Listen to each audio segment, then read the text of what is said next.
प्रिय पाठकों, आप सभी का स्वागत है। आज मैं धूमिल द्वारा रचित कविता पटकथा के तीसरे भाग को लेकर प्रस्तुत हुआ हूँ।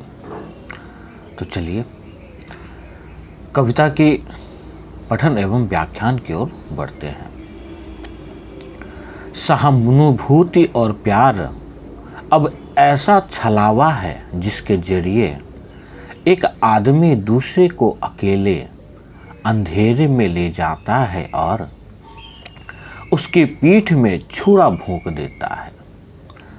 ठीक उस मोची की तरह जो चौक से गुजरते हुए देहाती को प्यार से बुलाता है और मरम्मत के नाम पर रबड़ के तल्ले में लोहे के 3 दर्जन फुल्लियाँ ठोक देता है और उसके नहीं के बावजूद डपट कर पैसा वसूलता है। गर्ज यह है कि अपराध अपने यहाँ एक ऐसा सदाबहार फूल है जो आत्मीयता की खाद पर लाल भड़क फूलता है।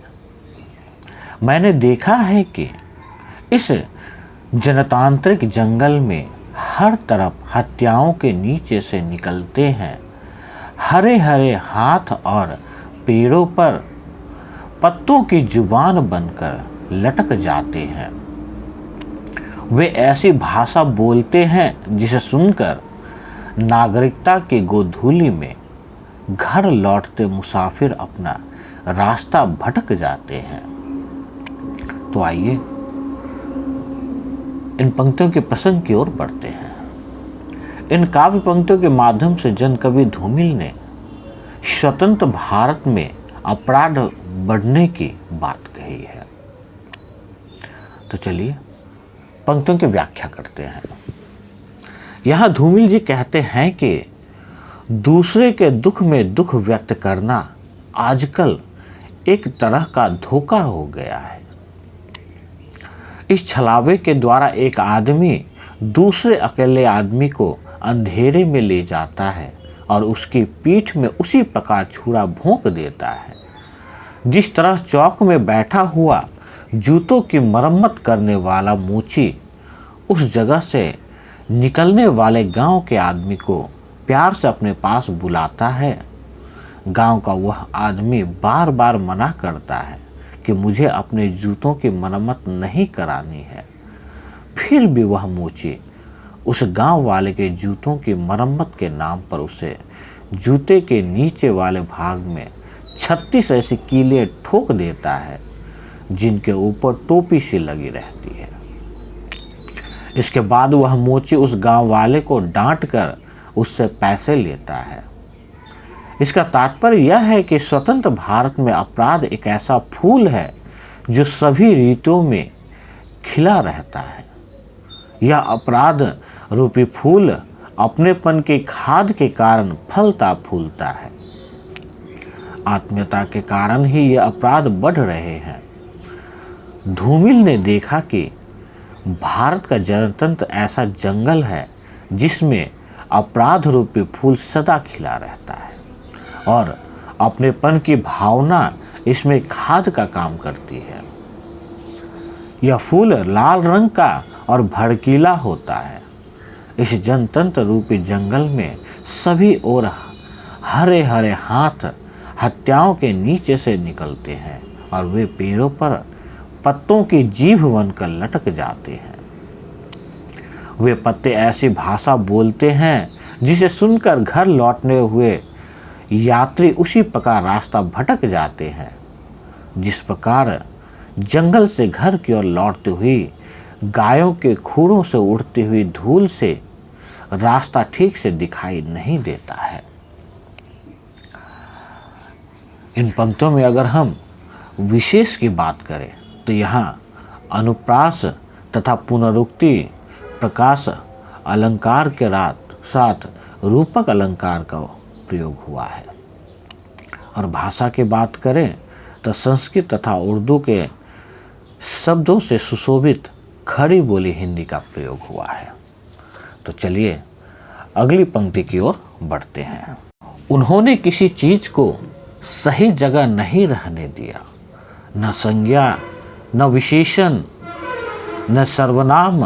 एक समूचा और सही वाक्य टूटकर बिखर गया है। उनका व्याकरण इस देश की शिराओं में छिपे हुए कारकों का हत्यारा है। उनकी सख्त पकड़ के नीचे भूख से मरा हुआ आदमी इस मौसम का सबसे दिलचस्प विज्ञापन है और गाय सटीक नारा है। वे खेतों में भूख और शहरों में अफवाहों के पुलिंदे फेंकते हैं। देश और धर्म और नैतिकता की दुहाई देकर कुछ लोगों की सुविधा दूसरों की हाय पर सेकते हैं। वे जिसकी पीठ ठोकते हैं उसकी रीढ़ की हड्डी गायब हो जाती है। तो चलिए प्रसंग की ओर बढ़ते हैं। इन काव्य पंक्तियों के माध्यम से जनकवि धूमिल ने भारत के जनतन का मजाक उड़ाया है। तो चलिए पंक्तियों की व्याख्या करते हैं। यह धूमिल कहते हैं कि भारतीय जनतंत्र के नेताओं ने सभी वस्तुओं को अपनी जगह से हटा दिया है।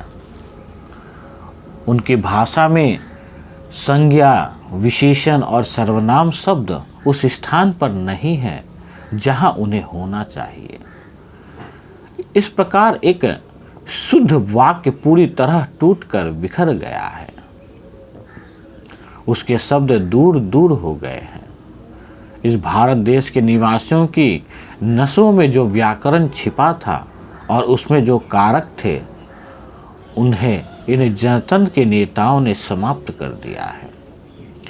जनतंत्र के नेताओं की पकड़ इतनी कड़ी और मजबूत है कि भूख से मरे हुए आदमी को भी उन्होंने इस ऋतु का सबसे मनोहर विज्ञापन बना दिया है।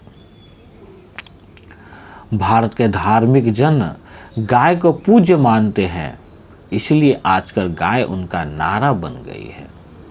उन्होंने गांवों में भूख को फेंक दिया है। इस जनतंत्र में नेताओं ने गांव के लोगों के भूखे मरने की स्थिति उत्पन्न कर दी है। इसके साथ वे शहरों में ढेर सारी अफवाहें फैलाते हैं। जनतंत्र के ये नेता देश, धर्म और नैतिकता की कस्में खाकर कुछ लोगों को ऐसी सुविधा देते हैं जिसके कारण दूसरे लोग दुखी होकर हाय हाय करते हैं।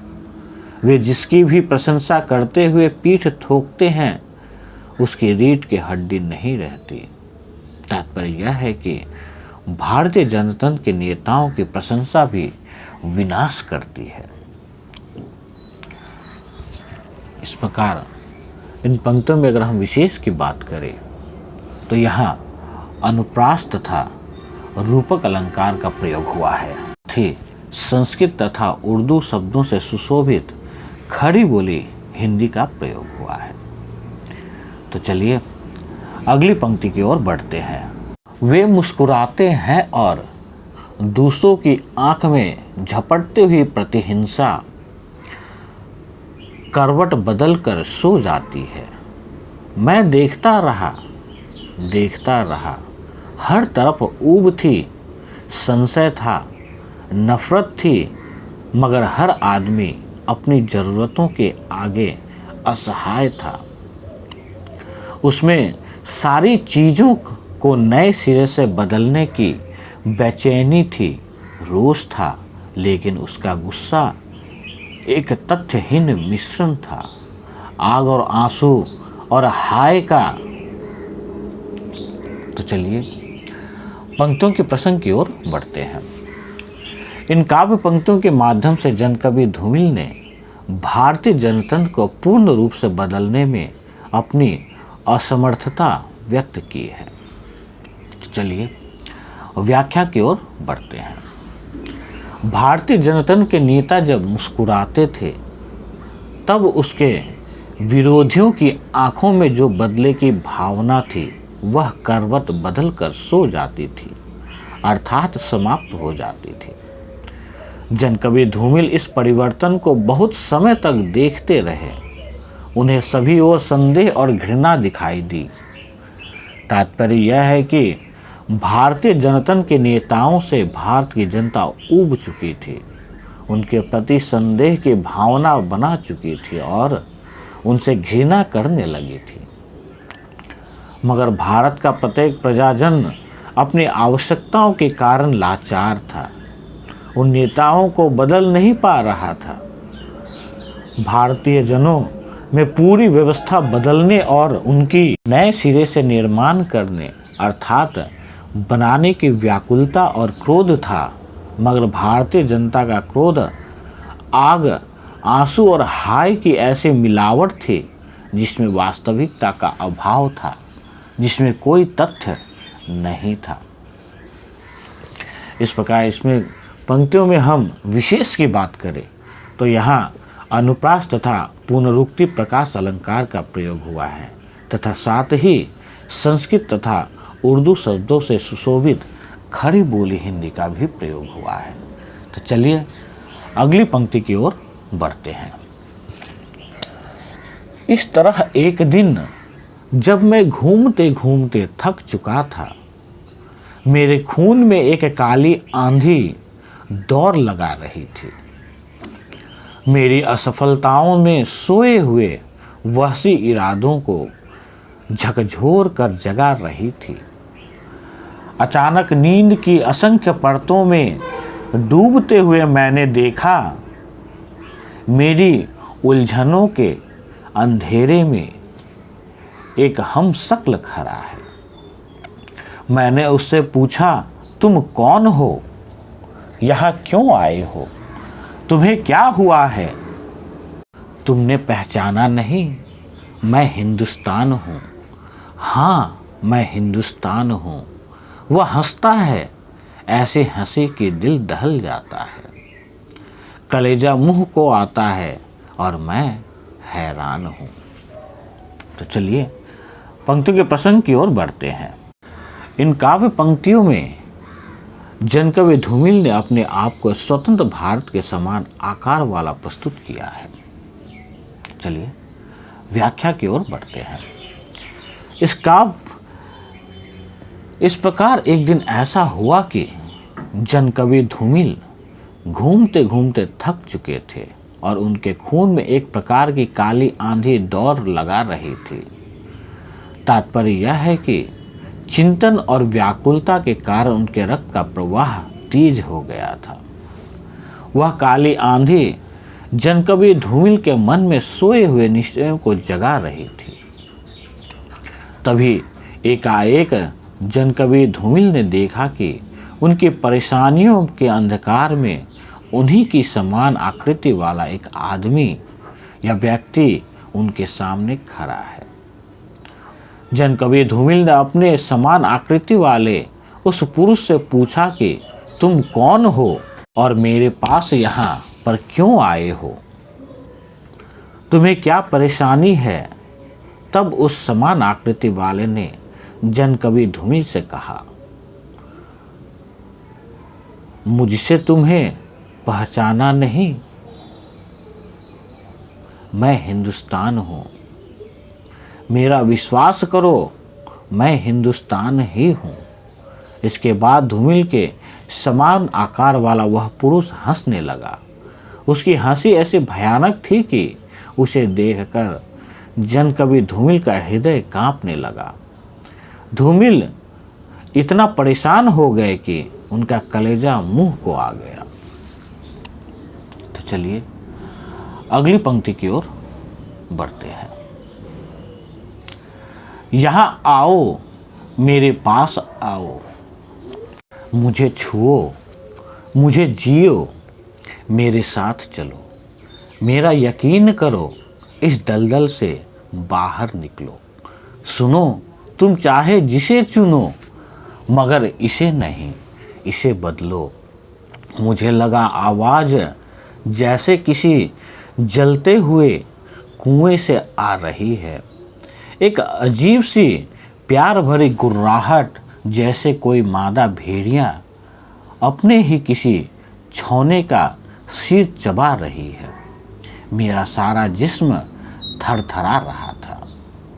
तो चलिए इन पंक्तियों के प्रसंग की ओर बढ़ते हैं।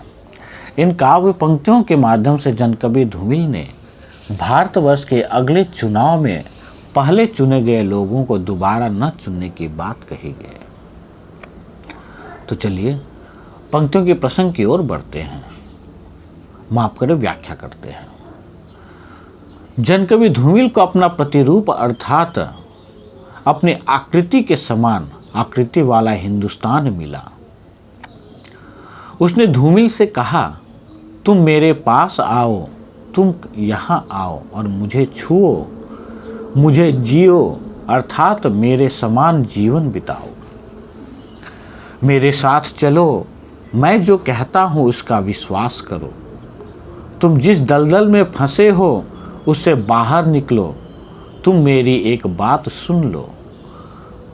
तुम निर्वाचन में चाहे जिसको चुनो, मगर इस समय तुम्हारे जो प्रतिनिधि हैं, जिन्हें तुमने पिछले निर्वाचन में चुना था, उन्हें अगले चुनाव में निर्वाचित मत करो।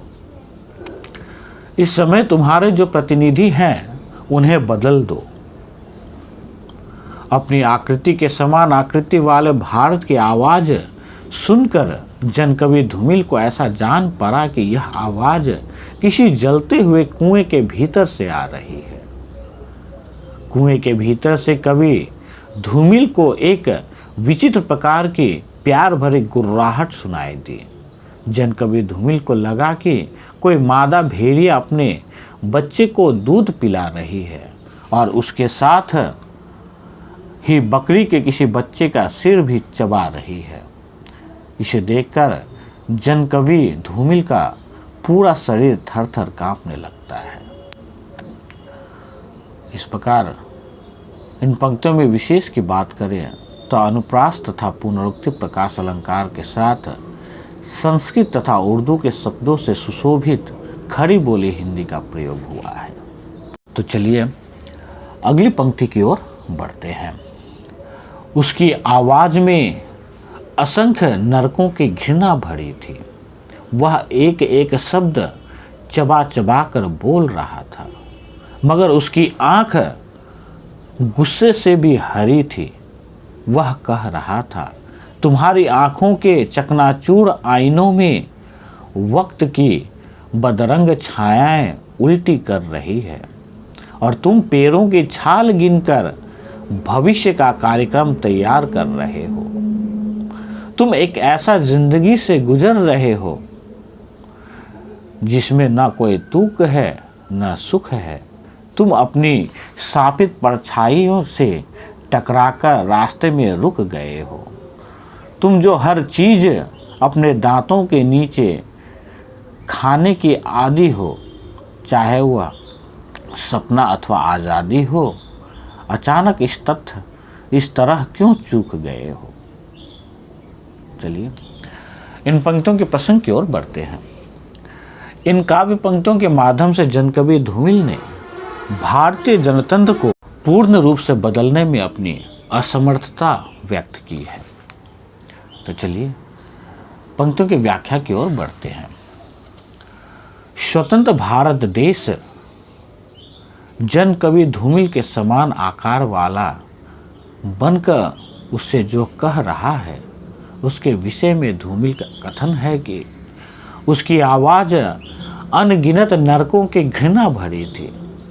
वह भारत के जनतंत्र से उसी प्रकार की घृणा प्रकट कर रहा था जैसे धार्मिक जन नरक से करते हैं। वह क्रोध के कारण एक एक शब्द चबा चबा कर बोल रहा था। इसके साथ ही उसकी आंखें क्रोधित होने पर भी हरी थी। वैसे क्रोध करने वाले की आंखें लाल हो जाती है। वह अर्थात धूमिल कवि समान आकृति वाला स्वतंत्र भारत कह रहा था। तुम्हारी आंखों के दर्पण टूटकर चकनाचूर हो चुके हैं। यही कारण है कि इस समय की खराब रंग वाली छायाएं तुम्हें उल्टी अर्थात अच्छे रंग वाली दिख रही है। तुम पैरों की छाल को गिनकर भविष्य अर्थात आने वाले समय का कार्यक्रम बना रहे हो। तुम्हारा यह कार्यक्रम सफल नहीं हो सकता। तुम इस समय उस प्रकार के जीवन का निर्वाह कर रहे हो जो किसी भी दृष्टि से उचित नहीं है। तुम्हारा इस जीवन में किसी प्रकार का सुख इसी कारण नहीं है, तुम्हारी छाया को सांप लगा है। तुम इस अपनी परछाई से टकराकर रुक गए हो।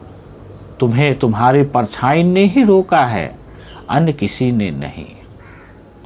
तुम्हें यह आदत पड़ गई है, तुम्हारा यह स्वभाव हो गया है कि तुम हर चीज को अपने नीचे वाले दांतों से खाने की आदत वाले बन गए हो, जबकि सभी चीजें ऊपर और नीचे वाले दोनों प्रकार के दांतों से खाना चाहिए। तुम स्वप्न और स्वतंत्रता दोनों का उपयोग और उपभोग इसी प्रकार करते हो। यही कारण है कि तुम्हारी शक्ति और प्रगति एकाएक रुकने के कारण तुम्हारी शक्ति समाप्त हो चुकी है। इन पंक्तियों में अगर हम विशेष की बात करें तो यहाँ अनुप्रास तथा पुनरुक्ति प्रकाश अलंकार के साथ संस्कृत तथा उर्दू शब्दों से सुशोभित खड़ी बोली हिंदी का प्रयोग हुआ है। तो चलिए अगली पंक्ति की ओर बढ़ते हैं। वह क्या है जिसने तुम्हें बर्बरों के सामने अदब से रहना सिखलाया है? क्या यह विश्वास की कमी है जो तुम्हारी भलमसाहत बन गई है, या कि शर्म अब तुम्हारी सहूलियत बन गई है? नहीं, सरलता की तरह इस तरह मत दौड़ो। इसमें भूख और मंदिर की रोशनी का रिश्ता है, वह बनिए की पूंजी का आधार है। मैं बार बार कहता हूँ कि इस उलझी हुई दुनिया में आसानी से समझ में आने वाली चीज़ सिर्फ दीवार है, और यह दीवार अब तुम्हारी आदत का हिस्सा बन गई है। इसे झटक कर अलग करो। अपनी आदतों में फूलों की जगह पत्थर भरो। मासूमियत के हर तकाजे को ठोकर मार दो। अब वक्त आ गया है, तुम उठो और अपनी ऊब को आकार दो। चलिए पंक्तियों के प्रसंग की ओर बढ़ते हैं। इन काव्य पंक्तियों के माध्यम से जनकवि धूमिल ने भारत में जनतंत्र की असफलता को सिद्ध किया है। तो चलिए पंक्तियों की व्याख्या करते हैं।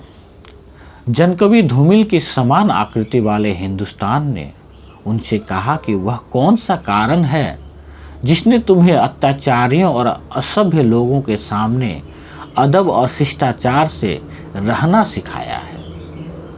तुम इनका विरोध क्यों नहीं कर रहे हो? क्या कारण है इसका कि तुमने विश्वास नहीं है? तुम अपनी शक्ति और जनतन का विश्वास नहीं कर रहे हो। वे विश्वास ही तुम्हारी सज्जनता बन गई है। तुम विश्वास की कमी को भले आदमी का स्वभाव समझ रहे हो। यह भी हो सकता है कि शर्म आना को तुम सुविधा का कारण समझ रहे हो। इस शर्म से तुम्हारे सभी काम आसान हो जाते हैं। यह गलत है। तुम इस प्रकार का सरलता की ओर मत दौड़ो। अधिक सीधे मत बनो। सरलता की तरफ दौड़ने से तुम में और जनतंत्र के विरोधियों में भूख और मंदिर का संबंध बन रहा है। इस प्रकार तुम भूखे रहोगे और धर्म का चिन्ह मंदिर ऊंचा होता जाएगा। प्रजाजन का सरलता की ओर दौड़ना बनिए द्वारा व्यापार में लगाए धन का आधार है। जिस तरह व्यापार में लगाई गई पूंजी बढ़ती है, उसी प्रकार तुम्हारे सरलता की ओर दौड़ने से प्रजातंत्र के विरोधियों की शक्ति बढ़ रही है। मैं यह बात बार बार कह रहा हूं कि यह दुनिया उलझी हुई है। इसमें एक चीज ही सरलता से समझ में आती है, और वह है दीवार, अर्थात आगे बढ़ने से रोकने वाली बाधा। यह दीवार रूपी उन्नति की रुकावट तुम्हारे स्वभाव का हिस्सा बन गई है।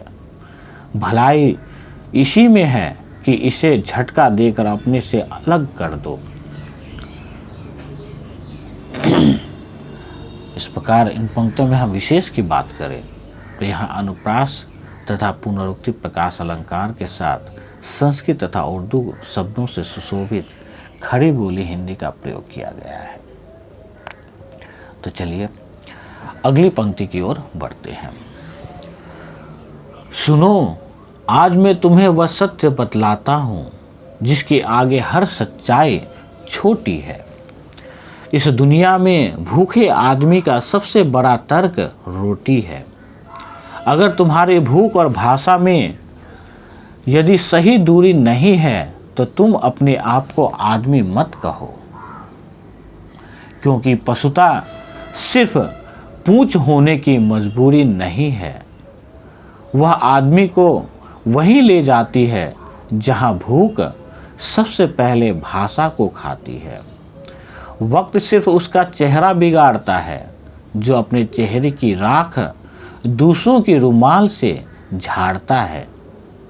जो अपना हाथ मैला होने से डरता है वह एक नहीं 11 कायरों की मौत मरता है। तो चलिए प्रसंग की ओर बढ़ते हैं। इन काव्य पंक्तियों के माध्यम से जन कवि धूमिल ने अपने समान आकृति वाले हिंदुस्तान के द्वारा स्वतंत्र भारत की दुर्दशा का वर्णन किया है। तो चलिए पंक्तियों की व्याख्या करते हैं। धूमिल के समान आकृति बनाए हुए भारतवर्ष ने धूमिल से कहा, मेरी बात सुनो, आज मैं तुम्हें वह सच्ची बात बता रहा हूँ जिसके सामने हर एक सच्चाई छोटी है।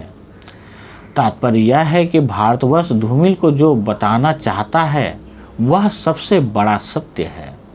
इस संसार में भूखा आदमी जो सबसे बड़ा तर्क प्रस्तुत करता है वह रोटी है। अगर तुम्हारी भूख और भाषा अलग अलग नहीं है तो अपने आप को आदमी मत कहो, तुम जानवर हो।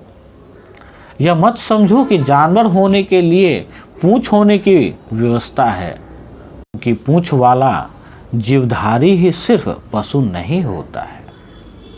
जानवरपन बिना पूंछ के आदमी को भी उसी स्थिति में ले जाता है जहां भूख भाषा को समाप्त कर देती है, अर्थात जहां भूखा आदमी बोल नहीं पाता है। समय केवल उस आदमी का चेहरा बिगाड़ देता है जो अपने चेहरे पर लगी हुई राख को दूसरे के रुमाल से पोंछता है। अर्थात यह है कि जो अपनी कमी को और अपने दोष का कारण दूसरों की कमी को बताता है। जो आदमी अपना हाथ मैला करने से डरता है, अर्थात जो अपने चेहरे पर लगे धूल या राख अपने हाथ से नहीं पोंछता, वह एक कायर आदमी की मृत्यु नहीं मरता बल्कि 11 कायरों की मौत मरता है।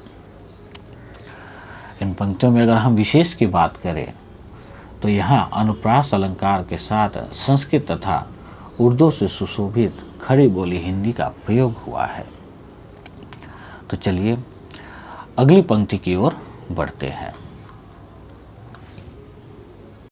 और सुनो, नफरत और रोशनी सिर्फ उनके हिस्से की चीज है जिसे जंगल के हाशिए पर जीने की तमीज है। इसलिए उठो और अपने भीतर सोए हुए जंगल को आवाज दो, उसे जगाओ और देखो कि तुम अकेले नहीं हो और न किसी के मोहताज हो। लाखों हैं जो तुम्हारे इंतजार में खड़े हैं, वहाँ चलो, उनका साथ दो और इस तिलस्म का जादू उतारने में उनकी मदद करो और साबित करो कि वे सारी चीज़ें अंधी हो गई है जिनमें तुम शरीक नहीं हो। चलिए इन पंक्तियों के प्रसंग की ओर बढ़ते हैं। इन काव्य पंक्तियों के माध्यम से जनकवि धूमिल ने अपनी समान आकृति वाले स्वतंत्र भारत के सोए हुए लोगों को जगाने का कथन उद्धृत किया है। तो चलिए इन पंक्तियों की व्याख्या करते हैं। जनकवि धूमिल के आकृति के समान आकृति वाले स्वतंत्र भारत ने धूमिल से कहा, इसके अतिरिक्त भी मेरी बात सुनो, घृणा और प्रकाश केवल उसके हिस्से में आते हैं जिसे जंगल की सीमा पर जीने की विधि आती है। यही कारण है कि तुम उठो और तुम्हारे भीतर जो जंगल सोया हुआ है उसे पुकारो और जगाओ। उस समय तुम देखोगे कि तुम अकेले नहीं हो, बहुत से सताए हुए लोग तुम्हारा साथ देंगे। वे खड़े हुए तुम्हारी प्रतीक्षा कर रहे हैं। तुम उन लोगों का साथ दो। उन पर जो अकेलेपन का जादू है उसे उतारने में उनकी सहायता करो। उन्हें जगाओ। उस समय तुम्हें प्रतीत होगा कि तुम अकेले नहीं हो, तुम किसी के आश्रित भी नहीं हो। जो लोग तुम्हारी प्रतीक्षा कर रहे हैं, तुम उनके पास जाओ और उनके साथ काम करो। उन पर जो कमजोरी और अकेलेपन का जादू है उसे वे उतारना चाहते हैं। इस काम में उनकी सहायता करो। यह सिद्ध कर दो कि तुम जिनके साथ नहीं हो वे सभी चीज़ें अंधी है। इन पंक्तियों में अगर हम विशेष की बात करें तो यहाँ अनुप्रास अलंकार के साथ साथ विभिन्न शब्दों का मानकीकरण किया गया है। एवं भाषा की बात करें तो यहाँ संस्कृत तथा उर्दू शब्दों से सुशोभित खड़ी बोली हिंदी का प्रयोग हुआ है। तो चलिए अगली पंक्ति की ओर बढ़ते हैं। मैं पूरी तत्परता से उसे सुन रहा था, एक के बाद दूसरा, दूसरे के बाद तीसरा, तीसरे के बाद चौथा, चौथे के बाद पांचवा। यानी कि एक के बाद दूसरा विकल्प चुन रहा था, मगर मैं हिचक रहा था क्योंकि मेरे पास कुल जमा थोड़ी सुविधाएं थी जो मेरी सीमाएं थी। यद्यपि यह सही है कि मैं कोई ठंडा आदमी नहीं है, मुझ में भी आग है, मगर वह भड़क कर बाहर नहीं आती क्योंकि उसके चारों तरफ चक्कर काटता हुआ एक पूंजीवादी दिमाग है जो परिवर्तन तो चाहता है मगर आहिस्ता आहिस्ता। प्रसंग की ओर बढ़ते हैं। इन काव्य पंक्तियों के माध्यम से जन कवि धूमिल ने अपने शांत स्वभाव के बदलने का वर्णन किया है। तो चलिए पंक्तियों की व्याख्या करते हैं। जन कवि धूमिल पूरी सावधानी से स्वतंत्र भारत की बात सुन रहे थे। वे एक के बाद दूसरा, दूसरे के बाद तीसरा, तीसरे के बाद चौथा और चौथे के बाद पांचवा बदला हुआ प्रस्ताव सुन रहे थे। वे इन प्रस्तावों को स्वीकार करने में इस कारण हिचक रहे थे कि उनके पास सुविधाएं बहुत कम थी। ये सुविधाएं ही जनकवि धूमिल की सीमाएं थी। इनके अलावा जनकवि धूमिल के पास कुछ नहीं था। जनकवि धूमिल ने स्वीकार किया है कि वे शांत स्वभाव के मनुष्य नहीं हैं। उन्होंने अपने आप में आग अर्थात गर्मी होने की बात स्वीकार की है। उनमें आग तो है पर वह शांत और भीतर छिपी है। वह लपटें छोड़ती हुई बाहर नहीं आती। इसका कारण यह है कि उनके मन की आग के चारों ओर पूंजीवादी मस्तिष्क चक्कर काटता रहता है। उनका यह दिमाग बदलाव तो चाहता है पर एक साथ नहीं बल्कि धीरे धीरे। इस प्रकार इन पंक्तियों में अगर हम विशेष की बात करें तो यहाँ अनुप्रास अलंकार के साथ साथ पुनरुक्ति प्रकाश अलंकार का प्रयोग हुआ है। एवं भाषा की बात करें तो संस्कृत तथा उर्दू के शब्दों से सुशोभित खड़ी बोली हिंदी का प्रयोग हुआ है। इस प्रकार मैं आशा करता हूँ कि मेरा यह व्याख्यान आप लोगों के लिए सार्थक सिद्ध हो एवं अगली पंक्ति के साथ फिर से मैं अगली वीडियो में आप लोगों के साथ प्रस्तुत होऊंगा। तब तक के लिए विदाई चाहता हूँ। धन्यवाद।